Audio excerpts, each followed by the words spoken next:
Just in, Bill O'Reilly issues stunning response to LV shooting. It's refreshing to hear a voice of reason in the sea of commentary regarding the recent Las Vegas shooting Sunday.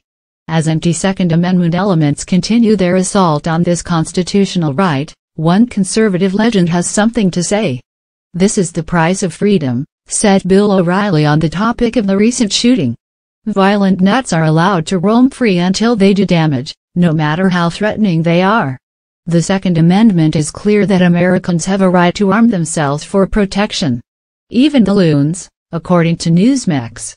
With at least 59 people dead and another 527 injured in the largest mass shooting in U.S. history, the entire nation is recoiling from the shock. However, as those on the left jumped on the opportunity to attack the Second Amendment, Bill O'Reilly spoke on the topic, including on the idea of new government restrictions on weapons. "They will find a way," he said, pointing out that those with violent intentions will always have access to firearms. Public safety demands logical gun laws, but the issue is so polarizing and emotional that little will be accomplished as there is no common ground. He also said that the murderer had a number of deadly weapons in his room and you can count on the gun control debate to ramp up, on his blog.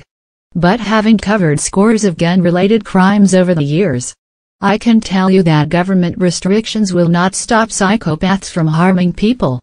O'Reilly isn't the first person to call out gun control laws as not having a real impact on gun crime. Conservative academic Thomas Sowell often called out the left on this fact.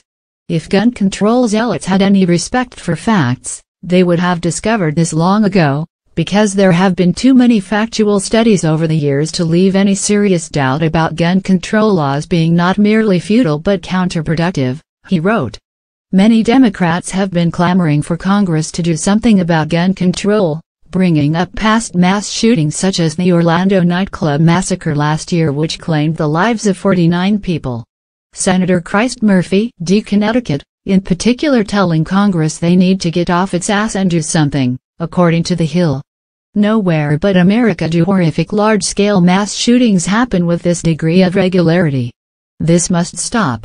It is positively infuriating that my colleagues in Congress are so afraid of the gun industry that they pretend there aren't public policy response to this epidemic, Murphy added.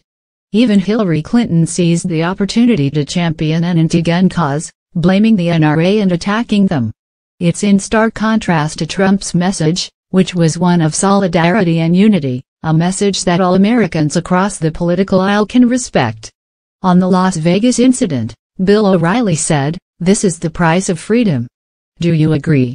There's a time and place for a political debate, but now is the time to unite as a country," said White House Press Secretary Sarah Huckabee Sanders.